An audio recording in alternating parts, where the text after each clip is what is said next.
Un petit air de vacances et de plaisir avec le beach handball. Mais attention, le mode compétition est activé. Vous allez pouvoir vous régaler en regardant, en pratiquant ce nouveau sport fun. Acrobatie, stratégie, ambiance, dextérité, agilité et donc spectacle, rien ne manque au beach handball. Le fair play y est aussi très présent. On respecte les décisions de l'arbitre, mais également le talent des adversaires.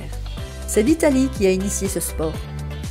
Bon nombre de nos voisins fréquentent déjà les compétitions internationales depuis les années 2000. Le beach handball est développé à l'échelle mondiale, sur tous les continents. À ce jour, la Grèce, le Brésil, la Norvège ou encore la Hongrie et l'Espagne dominent la scène internationale. Depuis 2017, la Fédération française de handball a engagé 4 équipes aux championnats d'Europe et du monde, 2 adultes, 2 jeunes, filles et garçons. Avant de passer à la pratique du beach handball, un petit point sur le règlement. Le terrain mesure 27 mètres de long, 12 mètres de large et les zones sont à 6 mètres. Chaque équipe occupe un côté différent du terrain.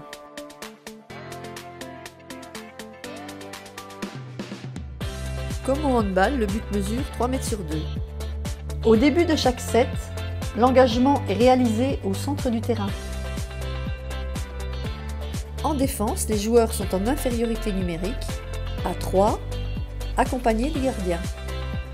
En face, les attaquants sont en supériorité numérique, grâce au spécialiste qui a changé avec le gardien de but.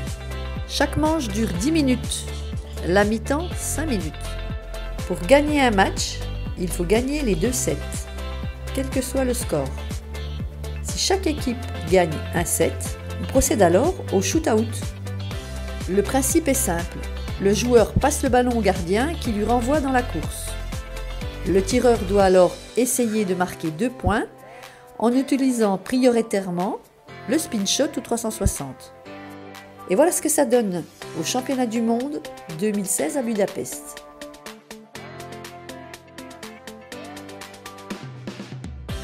Le spécialiste, attaquant supplémentaire, est un pilier essentiel de l'équipe. Souvent organisateur, il distille des ballons précieux à ses coéquipiers, mais il cherche également à marquer.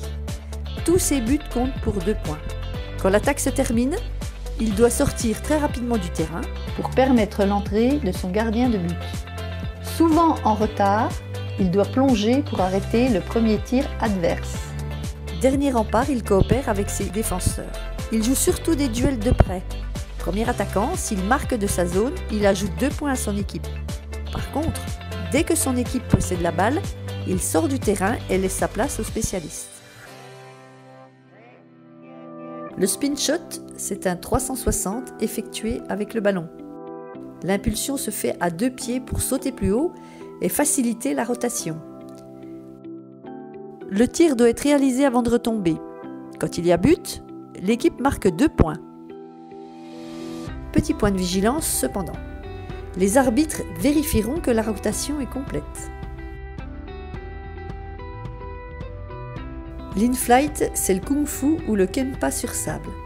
Il s'agit pour le tireur de réceptionner le ballon et de tirer dans la même suspension. Cette réalisation nécessite une grande précision du partenaire dans la passe aérienne. Quand il y a but, l'équipe marque 2 points.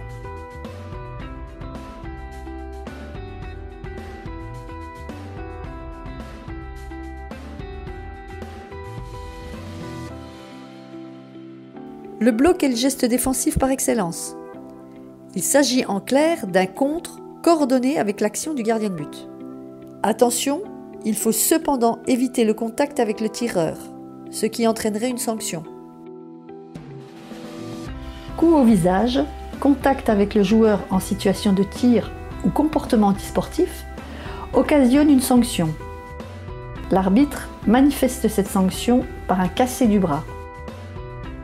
En cas de 2 sanctions, il y a alors disqualification.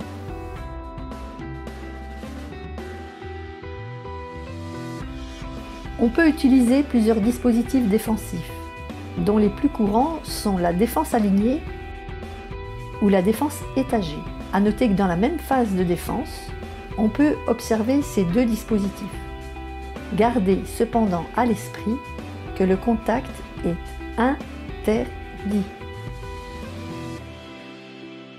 En attaque, on peut jouer à 4 joueurs autour ou à 3 joueurs autour et un pivot. Le spécialiste se positionne au centre, à l'aile gauche ou à l'aile droite, suivant le projet de jeu. Le beach handball demande des compétences physiques pour réaliser les principaux gestes techniques que sont le spin shot, l'in-flight et le bloc défensif. Une bonne condition physique permettra d'enchaîner phases d'attaque et de défense. Le blocage préalable et la flexion des jambes sont essentiels pour utiliser complètement force et vitesse du train inférieur et permettre de sauter haut et de tourner vite. Bien sûr, dans le sable, ces réalisations sont encore beaucoup plus difficiles.